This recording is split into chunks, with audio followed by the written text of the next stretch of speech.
We are back in the C Space Studio here at CES 2023. Thanks for joining me. My name is James Kotecki, and sitting next to me, a long-time stalwart guest of the C Space Studio, Duncan Crabtree-Ireland, National Executive Director, SAG-AFTRA. Welcome back. Thank you so much, James. It's great to be back with you, and great to be back at a full-fledged CES. A thriving CES. Yes.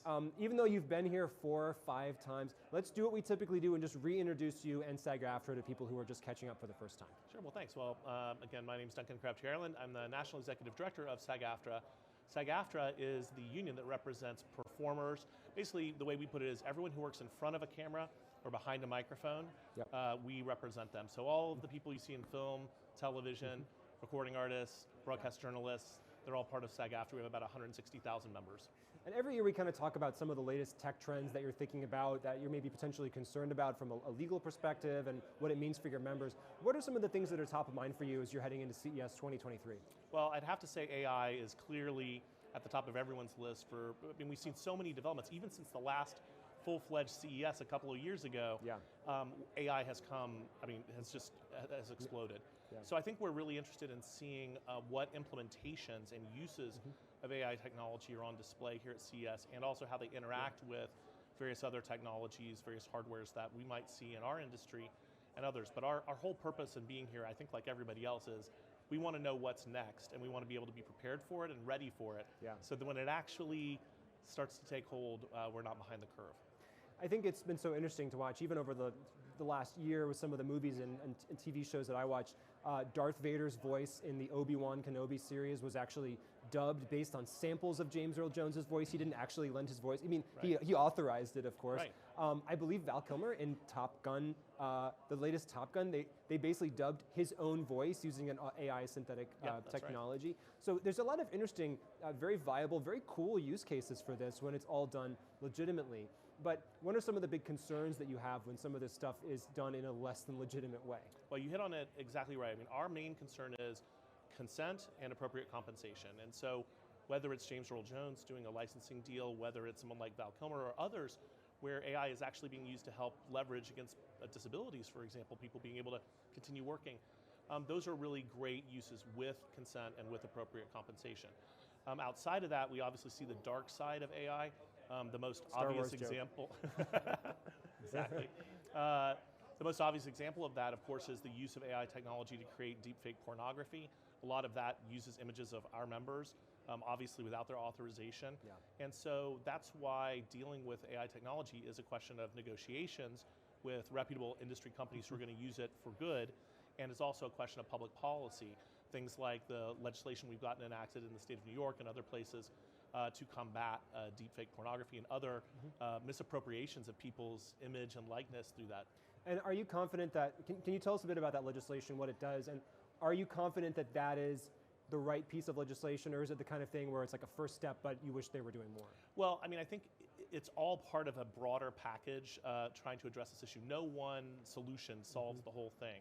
And it is an important step because it does give people the right to do something. I mean, I think people feel very frustrated when their image or likeness is misused and there's nothing they can do about it. And so providing tools for us as a union and for our members and for other people just in society in general to protect themselves is important, but it doesn't solve the whole problem. So it really is a combination of collective bargaining with the companies who are using this legitimately, where parameters need to be put on it, and also public policy, and also education, and just making sure that people in the public know that's not something that's okay to abuse people in that way. And you're a lawyer by background. Do you have to invent new legal philosophies or frameworks for understanding some of this stuff? I mean, obviously you want to push forward new laws, but do you have to have new ways of even thinking about some of this stuff because the legal frameworks you've had up to this point have not considered this kind of technology, for example, using people's likenesses in these kind of nefarious ways? You know, there's been existing concepts like the right of publicity that's been around for many decades that apply to that, so that hasn't been so much the case there, but where you're right on is with AI, and I think particularly in the copyright area, there is a whole area we're going to have to work on, which is what does it really mean when an AI tool takes hundreds, thousands, or tens of thousands of inputs of other people's creativity and just mashes them together to create what is supposedly a new result, but it isn't really a new result. It's pieces of everybody else's work put together.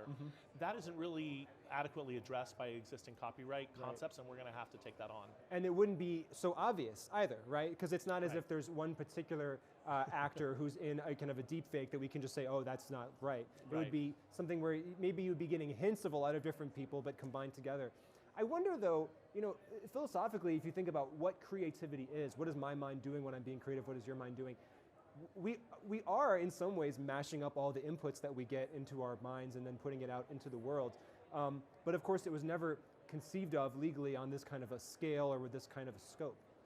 Right, and I mean, of course, those kind of disputes have existed since the inception of copyright. Is something derivative? Right. Is something just a copy of somebody else's work or not? And so we have a framework for dealing with that, but I think you're right. I mean, as humans, we take in a lot of inputs, but I think there's also a spark of creativity that's truly unique. I mean, there are truly unique ideas that people come up with that we've never seen before, and that's oftentimes the most exciting things we see are these new approaches, new ideas. And so it remains to be seen if AI can really do that. I don't think it can now. Will it be able to in the future? I think that's an open question. We've been talking, as we said, for probably 5 or 6 years, you and I, on these topics.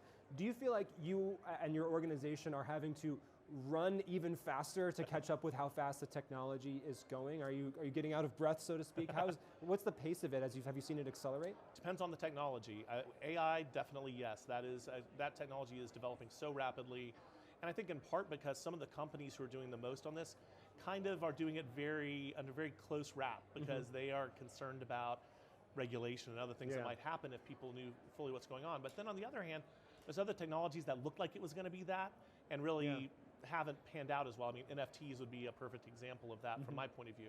Not saying NFTs are going away, but 3 years ago at our last real full in-person CES, everyone was talking about NFTs and what impact they were going to have, and I think that's proved to be not as much as we thought, maybe. Let's talk about another buzzword, metaverse. Do you, I'm just curious to take your pulse on, like, how often do you use that word, how often do you hear that word, and has the trend gone up or down? More and more. You know, I was here last year at this sort of smaller CES that happened last year, and everyone was talking about the metaverse, but one of the things I noticed was a lot of the companies that were talking about it didn't really seem to know exactly what they meant with the term that they were using. And I think we're in a process of sort of defining that. For us, we're very clear on our approach to the metaverse, and that it's not a truly new concept. It is an evolution of the sort of existing transition of things from the physical to digital world. We're very concerned about it. There's plenty of room in it for our members to work, I think, and so we're focused on it, but not to the exclusion of other things that are coming down the line as well. Do you have any other predictions or thoughts about the future that might seem kind of crazy, but you think actually might happen? Well, I actually think that we're going to find that there are a lot of uses of AI that are very beneficial for SAGAFTRA members and for other people, and I think particularly in the area of helping people to be able to overcome limitations that might impact their work opportunities. I think particularly in terms of people being able to have more work opportunities and not be so limited by schedule and geographic location. So I guess what I would say is, I think a lot of people are very afraid of the future of AI, and we are all right to be cautious and concerned about it. But I think we can also see that there are some positives to it as well, and want to make sure we enhance those and make sure we take advantage of them. Is there a potential concern about the haves and have-nots in the acting world? If I'm a very successful and famous actor and I want to do more work, now I can enable AI to, let's say, double my ability to work, or I can clone my voice and now I've got twice the number of commercials that I booked or whatever, but does that leave other people out? Do you worry about that kind of disparity in the system? I definitely worry about it. However, right now, the impact of technology like streaming platforms, for example, has actually dramatically increased the amount of job opportunities there are in the industry. It has had a side impact, which is reduced reuse of work, but the initial work opportunities have actually increased. And I think as we start talking about the audience of one, that's something that a lot of commentators and people talk about, there is the possibility that we're going to actually see continued growth in the creation of content that's more targeted. Final thought, what do you think technology won't change in the next few years? What will technology not change?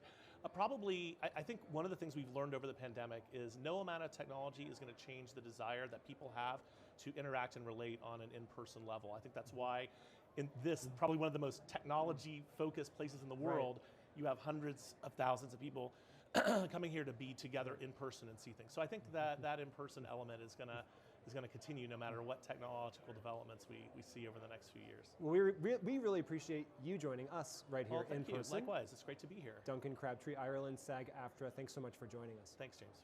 And thank you so much for watching. This is CES 2023. You're in the C Space Studio. So many more great conversations are ahead, so don't go anywhere. I'm James Kotecki. Thanks for watching.